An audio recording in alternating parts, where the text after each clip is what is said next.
નમસ્કાર વિદ્યાર્થી મિત્રો, આપણે અત્યારે પેપર નંબર 403 ઇનઓર્ગેનિક અને ફિઝિકલ કેમિસ્ટ્રીની અંદર આપણે યુનિટ નંબર 2 જે હતું એ આપણે શરૂ હતું કે જેનું નામ છે એ પાર્ટની અંદર કેમિકલ બોન્ડિંગ અને બી પાર્ટની અંદર છે હાઇબ્રિડાઇઝેશન. બરાબર, પાર્ટ એ જે હતું બરાબર કેમિકલ બોન્ડિંગ છે, રાસાયણિક બંધો બરાબર, એ બધા આપણે જોઈ લીધા. હવે આપણે જોવાનું છે હાઇબ્રિડાઇઝેશન એટલે કે સંકરણ. બરાબર છે,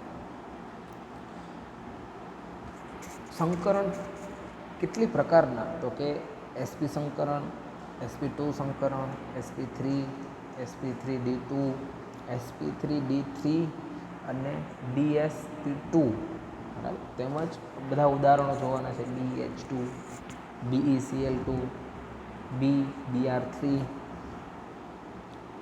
CH4, NH3, H2O, PCl5, SF6 અને IF7ના બધા ઉદાહરણો આપણે જોવાના છે આની અંદર. બરાબર, હવે સૌથી પહેલાં તો આપણને એમ સમજાશે કે સંકરણ છે તો ખરા, પણ કોના વચ્ચેનું. બરાબર, તો અહીંયા આપણે જ્યારે તત્વોની વાત કરીએ છીએ, રસાયણની વાત કરીએ છીએ, સંયોજનોની વાત કરીએ છીએ, ત્યારે બે કક્ષકોનું બરાબર, બે અલગ અલગ તત્વોના અલગ અલગ કક્ષકોનું બરાબર, બહારની કક્ષકમાં જે રહેલી જે કક્ષક જે છે એસ કક્ષક, પી કક્ષક, ડી કક્ષક, તો કઈ બે કક્ષકો વચ્ચે ઇલેક્ટ્રોનની આપલેથીને બંધ બને છે અને એ બંધના લીધે કયું સંયોજન બને છે બરાબર, કયો આકાર પ્રાપ્ત કરે છે બરાબર, એ પ્રમાણે આપણે એને સંકરણનું નામ આપવામાં આવ્યું છે. બરાબર, તો આપણે જોઈએ તો કે સંકરણની વ્યાખ્યા આપણે જોઈએ તો એક જ પરમાણુની જુદી જુદી શક્તિ ધરાવતા કક્ષકોની વચ્ચે શક્તિની આપલે થઈને સમાન શક્તિ ધરાવતી કક્ષકો બને છે, તેને સંકરણ કહેવાય છે. બરાબર, જુદી જુદી શક્તિ ધરાવતી કક્ષકો ભેગી થઈને એક જ શક્તિ ધરાવતી હોય એવા પ્રકારની એક નવી કક્ષક બનાવતી હોય બરાબર, સમાન શક્તિ ધરાવતી એક કક્ષક બનતી હોય તેને શું કહેવાશે? સંકરણ કહેવાશે. સંકરણ પ્રાપ્ત થયા બાદ અથવા તો સંકરણ બાદ પ્રાપ્ત થતી કક્ષકોને સંકૃત કક્ષકો કહેવાય છે. એટલે કે સંકરણ માટે જે બે કક્ષકો ભાગ લે છે બરાબર, એને આપણે શું કહીશું? સંકૃત કક્ષકો. સંકૃત કક્ષકો સમાન પ્રકારના બંધ બનાવે છે. સંકૃત કક્ષકોની અવકાશમાં એવી રીતે ગોઠવણી થાય છે કે જેથી તેમની વચ્ચે મહત્તમ અપાકર્ષણ અનુભવાય. સંકૃત કક્ષકો બિન સંકૃત કક્ષકો કરતાં વધારે મજબૂત બંધ બનાવે છે કે જે કક્ષકોએ સંકરણની અંદર ભાગ લીધેલો છે તેનું બોન્ડિંગ કેવું હશે? ખૂબ જ મજબૂત. કોના કમ્પેરમાં? બિન સંકૃત કક્ષકોની કમ્પેરમાં. બરાબર, સંકરણમાં જે કક્ષકો ભાગ લે છે તે પ્રમાણે તેનું સંકરણ ગણવામાં આવે છે. હંમેશા માટે અણુમાં રહેલા કેન્દ્રસ્થ પરમાણુની બાહ્યતમ કક્ષામાં રહેલી કક્ષકો આપણને જોવા મળતી હોય છે. સૌથી પહેલું છે એમાંનું એસપી સંકરણ. આ પ્રકારના સંકરણમાં એક એસ કક્ષક અને એક પી કક્ષક એમ બે પ્રકારની કક્ષકોનું સંમિશ્રણ થઈને સમાન શક્તિવાળી એસપી સંકૃત કક્ષકો બને છે. અને આ પ્રકારના સંકરણને એસપી સંકરણ કહેવામાં આવે છે. એના ઉદાહરણો કયા કયા છે? તો કે BH2, BCl2, BBr2, CO2, CH triple bond CH. પછી છે sp2 સંકરણ. આ પ્રકારના સંકરણમાં એક એસ કક્ષક અને બે પી પ્રકારની કક્ષક એમ ટોટલ 3 કક્ષકોનું સંમિશ્રણ થતું હોય અને 3 સમાન શક્તિ ધરાવતી sp2 સંકરણ કક્ષકો બનતી હોય તો આ પ્રકારના સંકરણને શું કહેવાશે? sp2 સંકરણ. એના માટેનું ઉદાહરણ કયું છે? તો કે BH3, BCl3, BBr3, SnCl2 અને SO2. પછી છે sp3 સંકરણ. પહેલાં તો અત્યારે તમને બધી માત્ર માહિતીઓ આપી છે, ત્યારબાદ આપણે એક એક સંકરણ વિશે આપણે ઉદાહરણ સાથે જોઈશું. તો sp3 સંકરણમાં શું છે? તો કે જેમ ઉપર હતું એમ એક એસ કક્ષક અને 3 પ્રકારની પી કક્ષક, એમ ટોટલ 4 કક્ષકો ભેગી થઈને સમાન શક્તિ ધરાવતી sp3 સંકૃત કક્ષકો બનાવે છે. અને આ પ્રકારના સંકરણને શું કહેવાશે? sp3 સંકરણ કહેવાશે. ઉદાહરણ કયું છે એનું? CH4, NH3 અને H2O. હવે છે sp3d સંકરણ. એક S પ્રકારની, 3 P પ્રકારની અને 1 D પ્રકારની કક્ષકનું સંમિશ્રણ થઈને 5 સમાન શક્તિ ધરાવતી sp3d સંકૃત કક્ષકો બને છે. અને આ સંકરણને શું કહેવાશે? sp3d સંકરણ કહેવાશે. એનું ઉદાહરણ કયું છે? PCl5. હવે છે sp3d2 એટલે કે S કક્ષક 1, 3 P કક્ષક અને 2 D કક્ષકોનું સંમિશ્રણ થઈને સમાન શક્તિ ધરાવતી 6 કુલ સંકૃત કક્ષકો બનતી હોય ત્યારે sp3d2 સંકરણ થયું છે તેમ કહેવાય. તેના માટેનું ઉદાહરણ કયું છે? SF6. હવે છે sp3 અને d3. એક S કક્ષક, 3 P કક્ષક અને 3 D કક્ષક, બરાબર. અને જે સમાન શક્તિવાળી સંકૃત કક્ષકો બનાવતી હોય, બરાબર. અને તે કયા પ્રકારનું સંકરણ કહેવાશે? તો કે sp3d3 સંકરણ કહેવાશે. એનું ઉદાહરણ છે IF7. હવે આપણે પહેલેથી શરૂઆત કરીએ કે sp સંકરણ શું છે. જ્યારે કોઈ પણ પરમાણુની S કક્ષક અને P કક્ષકનું સંમિશ્રણ થતું હોય ત્યારે 2 સમાન શક્તિ ધરાવતી સંકૃત કક્ષકો બને છે અને sp સંકરણ બન્યું અથવા તો થયું એમ કહેવાય. 2 sp સંકૃત કક્ષકો અવકાશમાં એવી રીતે ગોઠવાય છે કે જેથી તેમના વચ્ચે ઓછામાં ઓછું અપાકર્ષણ બળ રહે. દાખલા તરીકે BeCl2, BeH2, BF2, CO2, C2H2, HgCl2 આ બધા જ સંયોજનોની અંદર sp સંકરણ હાજર છે અને તે સમજાવી પણ શકાય છે. એમાંનું આપણે એક ઉદાહરણ લઈએ તો કે BeH2. તો આ પરમાણુની અંદર Be જે છે એ કેન્દ્રસ્થ પરમાણુ છે, કેન્દ્રની અંદર વચ્ચે ગોઠવાયેલો છે.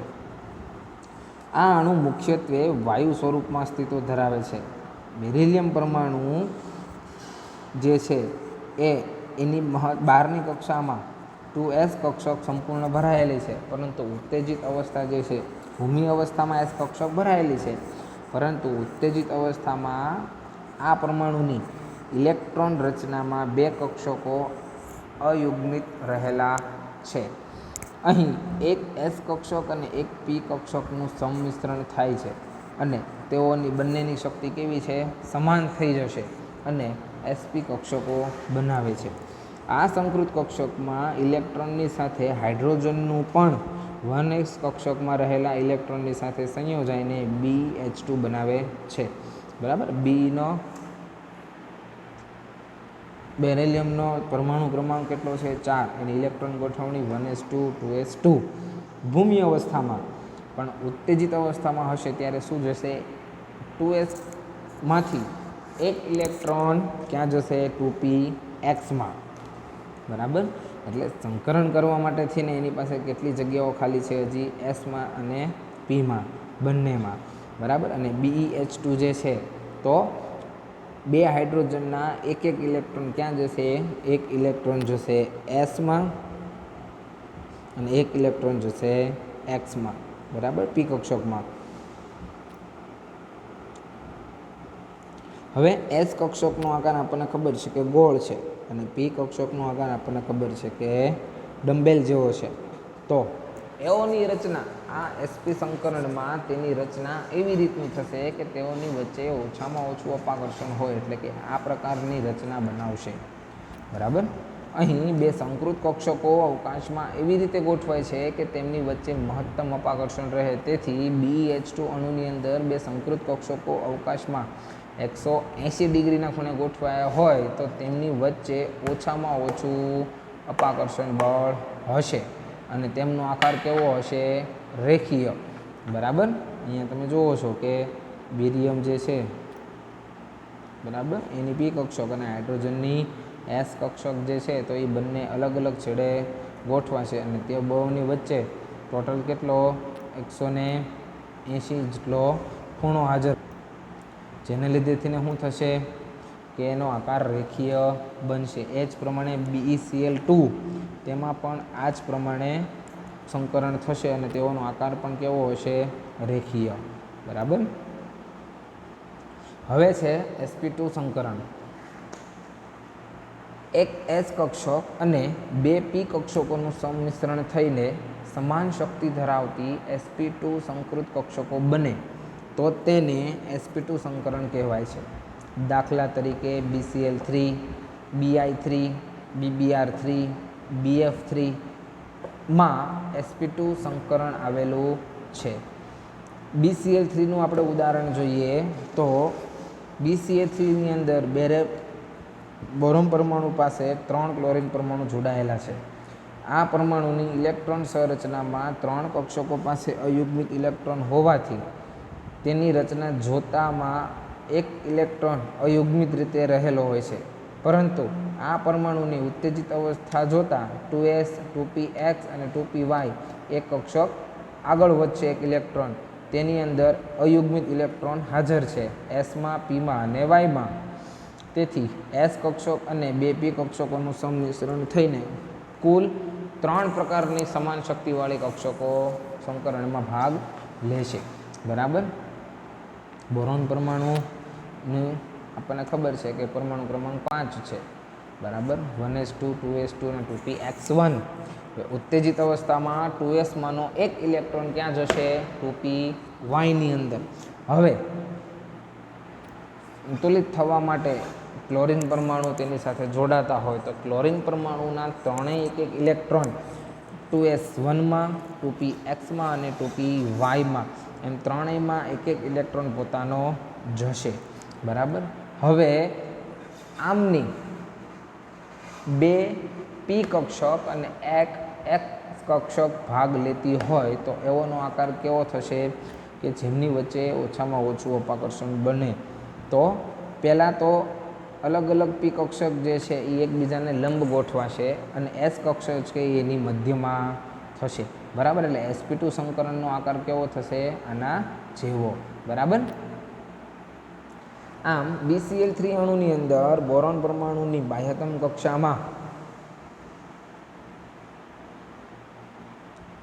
એક S અને બે P કક્ષકોનું સંમિશ્રણ થઈને 3 sp2 સંકૃત કક્ષકો બનતા હોય છે અને આ ત્રણેય કક્ષકોની વચ્ચે બંધકારક ઇલેક્ટ્રોન યુગ્મને કારણે ત્રણેય સંકૃત કક્ષકો અવકાશમાં એકબીજાથી 120ના ખૂણે ગોઠવાશે અને તેઓનો આકાર કેવો હશે? સમતલીય ત્રિકોણ. બરાબર. આપણે અહીંયા જોયું હતું કે ભાઈ P કક્ષકો એકબીજાને લંબ એવી રીતે ગોઠવાશે. બરાબર. અને જે કેન્દ્રસ્થ S કક્ષક જે છે એ એકદમ મધ્યમાં આવશે અને ત્રણેય વચ્ચે બરાબર કેટલાનો ખૂણો? 120નો ખૂણો હાજર રહેશે. આમ BCl3માં sp2 સંકરણ આવેલું છે અને તેમાં બંધ ખૂણો કેટલો છે? 120નો અને તેનો આકાર કેવો છે? સમતલીય ત્રિકોણ. એવી જ રીતે BF3, Bi3 અને BBr3 તેની અંદર sp2 સંકરણ હાજર છે અને તે આ જ પ્રમાણે સમજાવી પણ શકાય છે. પછી છે sp3 સંકરણ કે જેની અંદર એક S કક્ષક અને 3 પ્રકારની P કક્ષક હાજર થઈને 4 સમાન શક્તિવાળી સંકૃત કક્ષકો બનશે અને કયા પ્રકારનું સંકરણ કરશે? sp3 સંકરણ. ઉદાહરણ તરીકે છે CH4, NH3 અને H2O. બરાબર.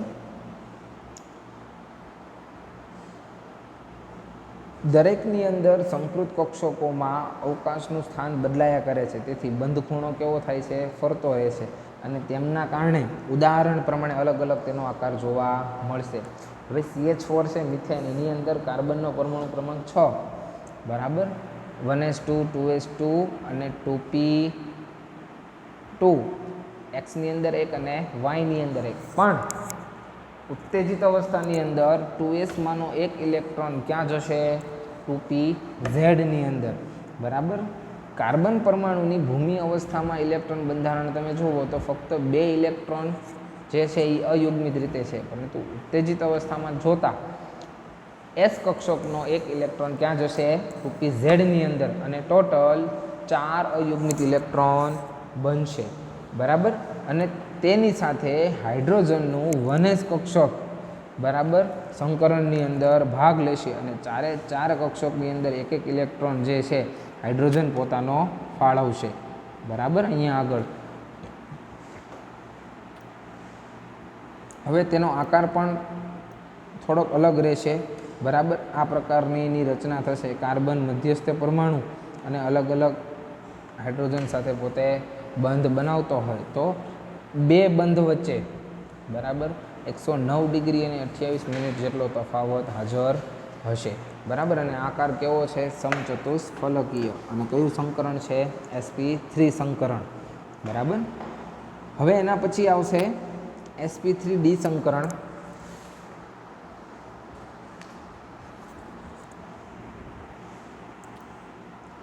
એક S કક્ષક, 3 P કક્ષક અને એક D કક્ષક એમ ભેગી થઈને ટોટલ 5 કક્ષકો સમાન શક્તિવાળી સંકૃત કક્ષકો બનતી હોય છે અને sp3d સંકરણ બનાવશે. બરાબર, હવે તેઓની વચ્ચે એવી કંઈક રચના થશે કે બે બંધની વચ્ચે ઓછામાં ઓછું અપાકર્ષણ બળ અનુભવાય અને જેને લીધે તે 90 ડિગ્રી અને 120 ડિગ્રીના આપણને બંધ કોણ જોવા મળશે અને તેઓનો આકાર ત્રિકોણીય બાય પિરામિડ જેવો હશે. બરાબર, એના માટે આપણે ઉદાહરણ જોશું PCl5નું કે PCl5માં sp3d સંકરણ સમજાવી શકાય છે. બરાબર, તો ફોસ્ફરસની આપણને ખબર છે કે પરમાણુ ક્રમાંક છે 15. બરાબર, નિયોન કોડ 3s2 3p3 પણ ઉત્તેજિત અવસ્થામાં એક ઇલેક્ટ્રોન જમ્પ લાવીને ક્યાં જશે? ડી કક્ષકમાં. બરાબર, તો હવે અહીંયા આગળથી એક ઇલેક્ટ્રોન ઓછો છે એ રીતે અહીંયા આગળ એક ઇલેક્ટ્રોન જશે ઉત્તેજિત અવસ્થાની અંદર. બરાબર, હવે ક્લોરીન ટોટલ કેટલા યુગ્મિત ઇલેક્ટ્રોન થયા? 1 2 3 4 અને 5. એટલે 5 ક્લોરીનના એક એક બાહ્યતમ કક્ષાનો એક એક ઇલેક્ટ્રોન આ પાંચેય યુગ્મિત ઇલેક્ટ્રોનની સાથે જોડાઈને યુગ્મીકરણ કરશે. આમાં કઈ કઈ કક્ષકો ભાગ લે છે? એક S કક્ષક, P કક્ષક અને D કક્ષક. P કક્ષક કેટલી છે? 3. D કક્ષક છે 1 અને S કક્ષક પણ છે 1. તો કયું સંકરણ થયું? sp3d સંકરણ. બરાબર, તો એઓનો આકાર પણ કેવો આપણને કીધો? ત્રિકોણીય બાય પિરામિડ જેવો.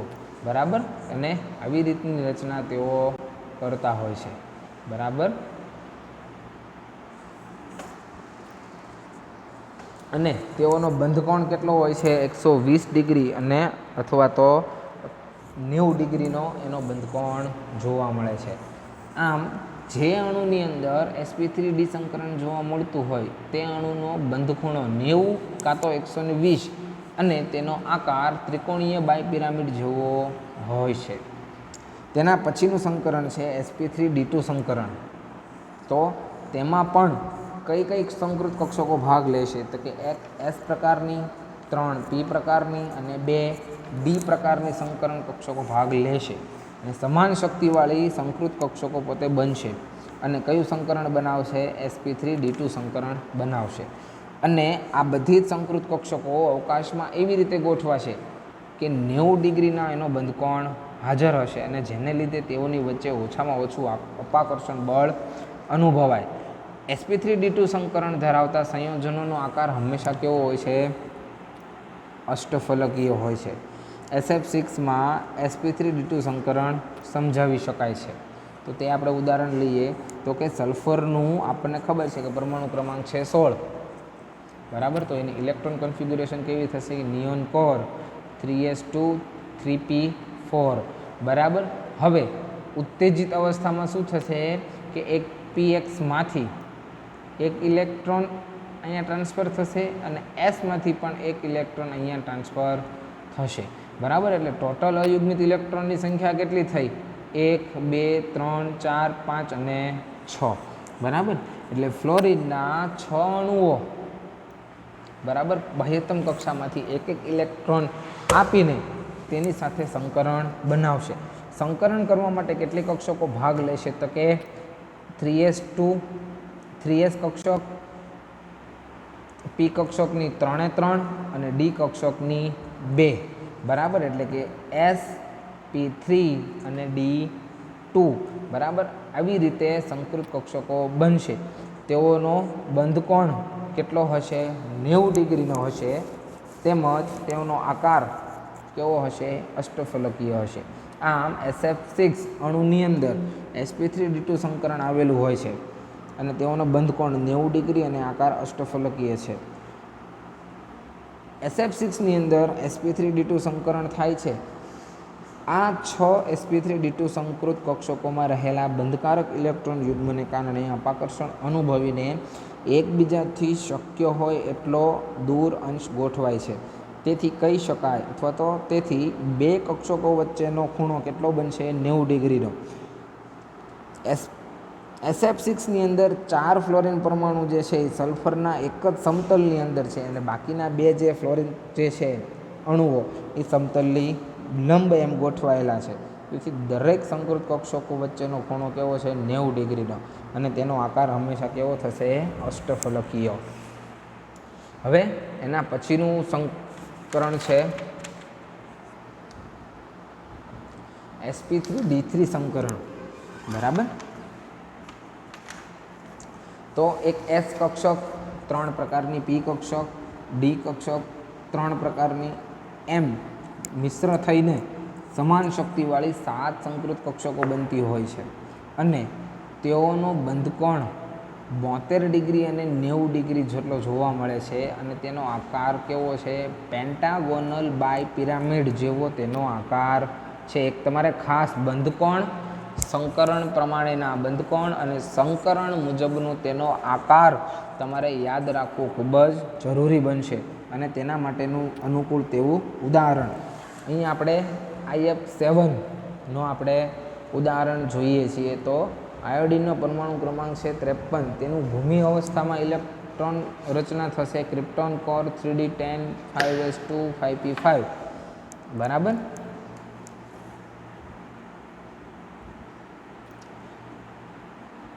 હવે ઉત્તેજિત અવસ્થાની અંદર શું થશે કે S કક્ષકમાંથી અને P કક્ષકમાંથી S અને Yમાંથી ઇલેક્ટ્રોન ઉત્તેજિત અવસ્થામાં આવીને D કક્ષકની અંદર ટ્રાન્સફર થશે. એટલે અયુગ્મિત ઇલેક્ટ્રોન કેટલા થયા? 1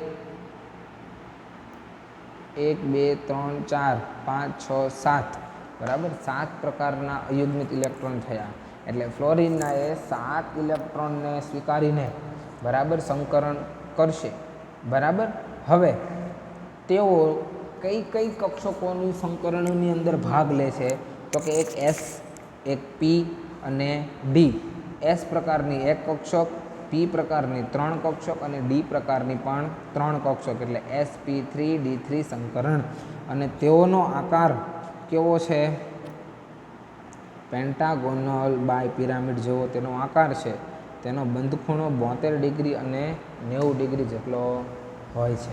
બરાબર. તો આ થયા sp3d3 પ્રકારનું સંકરણ. હવે આવશે dsp2 પ્રકારનું સંકરણ.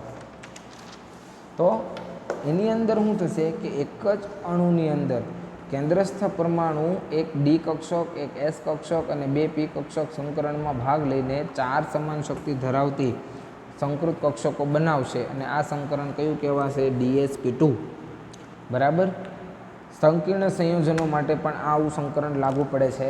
NiCN4 -2 અને PtCl4 -2ના ઉદાહરણ મુજબ આ સંકરણ સમજાવી શકાય છે.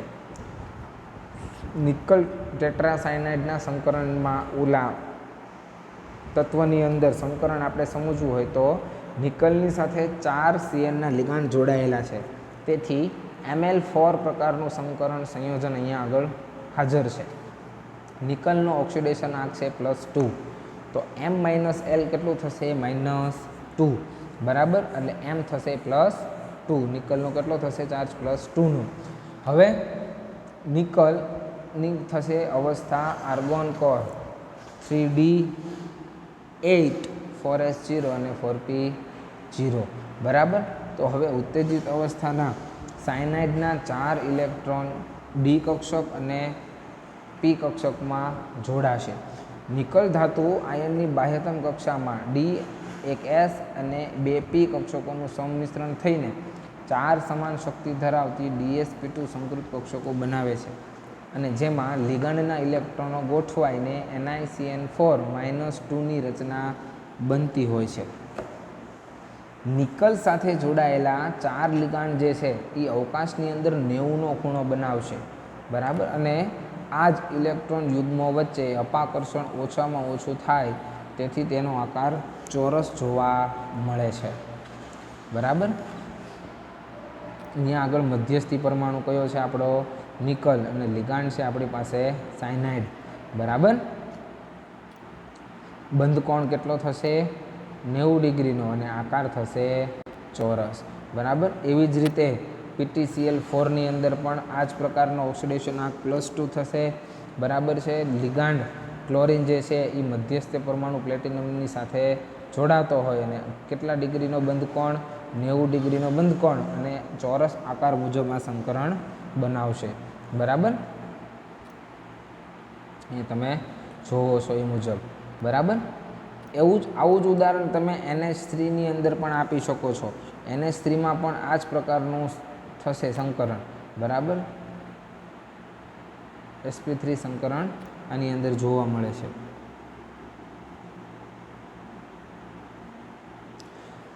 આ બધા અમુક ઉદાહરણો આપેલા છે કે તમે રેગ્યુલરની અંદર તમે જો પદાર્થ યુઝ કરતા હો તો આપણને ખબર પડે કે એની અંદર કયા પ્રકારનું સંકરણ છે. એમાંનું તમને એક આપ્યું છે NH3, બરાબર. તો નાઇટ્રોજનનો પરમાણુ ક્રમાંક કેટલો છે? 7. એની ઇલેક્ટ્રોન રચના કેવી રીતની થશે? 1s2 2s2 2p3. હવે ઉત્તેજિત અવસ્થામાં શું થશે? એક ઇલેક્ટ્રોન આગળ જશે, બરાબર. અને હાઇડ્રોજનના 3 પરમાણુઓ પીની કક્ષકોમાં ગોઠવાશે. NH3માં sp3 સંકરણ આવેલું છે. 4 sp3 સંકૃત કક્ષકો અવકાશમાં એવી રીતે ગોઠવાય છે કે જેથી તેમની વચ્ચે બંધ ખૂણો કેટલો? 109 ડિગ્રી ને 28 મિનિટ જેટલો બનશે. પ્રાયોગિક રીતે NH3માં 2 હાઇડ્રોજન પરમાણુ વચ્ચેનો બંધ કોણ 107 ડિગ્રી ને 4 મિનિટ જેટલો હશે. NH3માં અણુની અંદર 3 હાઇડ્રોજન પરમાણુ 3 સહસંયોજક બંધ બનાવીને નાઇટ્રોજનની સાથે જોડાય છે. સહસંયોજક બંધ ઉપરથી સમજાવી શકાય. અહીં 4 સંકૃત કક્ષકોમાંથી એક સંકૃત કક્ષકમાં 2 ઇલેક્ટ્રોન હોય છે. આ સંકૃત કક્ષક બંધ બનાવવામાં ભાગ લેતું નથી. આ કક્ષકની અંદર રહેલા ઇલેક્ટ્રોનને લોન પેર ઇલેક્ટ્રોન કહેવાય છે કે જે બંધ બનાવવામાં ભાગ લેતા નથી. અને બાકીની જે સંકૃત કક્ષકો જે છે એને એ શું કરશે? એનો ગુણધર્મ કેવો છે? અપાકર્ષવાનો. તેથી બાકીની 3 સંકૃત કક્ષકો નજીક આવશે અને બંધ ખૂણો કેટલો બનાવશે? 109 ડિગ્રી ને 28 મિનિટ જેટલો હોય તે ઘટીને 107 ડિગ્રી અને 4 મિનિટ જેટલો થશે. બંધ ખૂણો જો બદલાય તો તેનો આકાર પણ બદલાશે. આમ NH3માં sp3 સંકરણ હોવા છતાં તેમાં બંધ ખૂણો કેટલો છે? 107 ડિગ્રી અને 4 મિનિટનો. અને વિકૃત એવો આપણને ચતુષ્ફલકીય અથવા તો ટ્રાયગોનલ પિરામિડ પ્રકારનો આકાર આપણને જોવા મળશે, બરાબર. શેમાં? NH3ની અંદર. કયું સંકરણ? sp3 સંકરણ. બંધ ખૂણો કેટલો? 107 ડિગ્રી અને 4 મિનિટ. અને તેનો આકાર કેવો છે? ટ્રાયગોનલ પિરામિડ જેવો, અથવા તો તમે કહી શકો કે વિકૃત ચતુષ્ફલકીય જેવો તેનો આકાર છે. છેલ્લું ઉદાહરણ અહીંયા છે આપણે જોવાનું છે H2Oનું. H2Oમાં ઓક્સિજન પરમાણુની ભૂમિ અવસ્થામાં 2 અયુગ્મિત ઇલેક્ટ્રોન ધરાવતી કક્ષકો છે જે 2 હાઇડ્રોજન પરમાણુ પાસે રહેલા 2 ઇલેક્ટ્રોનની સાથે સંયોજાઈને બંધ બનાવે છે અને H2O બનાવતું હોય છે. ઓક્સિજન જે છે એની ઇલેક્ટ્રોન રચના 1s2 2s2 2px 2py અને 2pz, બરાબર.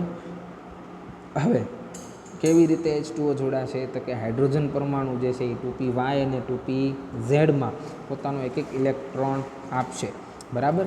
એટલે હાઇડ્રોજનનો S કક્ષક અને ઓક્સિજનની P કક્ષક તેની અંદર ભાગ લેતું હોવાથી કયું સંકરણ બનશે? sp3 સંકરણ ભાગ લેશે, બરાબર. તેઓનો પણ આકાર સમચતુષ્ફલકના 4 ખૂણાની તરફ ફેલાયેલો જોવા મળે છે. H2Oની અંદર લોન પેર ઇલેક્ટ્રોનની સંખ્યા કેટલી છે? 2, 2p y અને 2p z. તેથી 4 સંકૃત કક્ષકોમાંથી 2 કક્ષક પાસે લોન પેર યુગ્મ છે અને બાકીની કક્ષકો તેનાથી વધારે અપાકર્ષણ અનુભવશે અને તેને લીધે બંધ ખૂણો 104 ડિગ્રી 27 મિનિટ જેટલો થાય. આકાર ચતુષ્ફલકીયને બદલે વિકૃત આપણને જોવા મળે છે. ચતુષ્ફલકીય જેવો આપણને આકાર એનો મળશે, અથવા તો તમે વી આકારનો પણ H2O પરમાણુનો આકાર તમે કહી શકશો. તેઓની વચ્ચે બંધ ખૂણો કેટલો? 107 ડિગ્રી અને 27 મિનિટનો. આવી જ રીતે CH4 NH3 H2O અણુની અંદર sp3 સંકરણ હોવા છતાં તેમાં સંકૃત કક્ષકમાં રહેલા લોન પેર ઇલેક્ટ્રોનના કારણે કક્ષકો જે છે તેમની વચ્ચેના કોણ બદલાય છે. બરાબર, ઓછામાં ઓછું અપાકર્ષણ બળ રહેવા માટેનો એ મહત્તમ પ્રયત્ન કરશે, જેને લીધે જેટલું બંધ કોણ હોવો જોઈએ તેના કરતાં કંઈક એનામાં ફેરફાર આવશે અને તેના કારણે તેમની રચના બદલાતી હોવાથી તેઓનો આકાર પણ બદલાઈ જશે. આપણને ખબર છે કે બંધ કોણ બદલાશે એટલે તેનો આકાર પણ બદલાશે. બરાબર, પરીક્ષાની અંદર તમને સ્પેસિફાઈ કોઈ એક સંકરણ પૂછે તો તમારે એનું યોગ્ય ઉદાહરણ, કઈ કઈ કક્ષકો ભાગ લે છે, બરાબર, જે ઉદાહરણ તમે લ્યો છો તેની સામાન્ય ભૂમિ અવસ્થાની ઇલેક્ટ્રોન રચના તેમજ ઉત્તેજિત અવસ્થાની ઇલેક્ટ્રોન રચના પણ તમારે જોવી જોઈએ. બરાબર, બતાવવી પડે કયા પ્રકારનો આકાર આપે છે. બરાબર, એ આકારમાં તમારે તેનો પરમાણુ રચના બતાવવી પડે, બંધ ખૂણો તમારે બતાવવાનો રહેશે. બરાબર, આ બધી જ નાની નાની વસ્તુઓ તમારે યાદ રાખવાની રહેશે. બરાબર, હવે આ ચેપ્ટરની અંદર આપણે બસ માત્ર આટલું જ જોવાનું હતું. તો તમારું જે 2b જે ચેપ્ટર જે છે એ અહીંયા પૂરું થાય છે.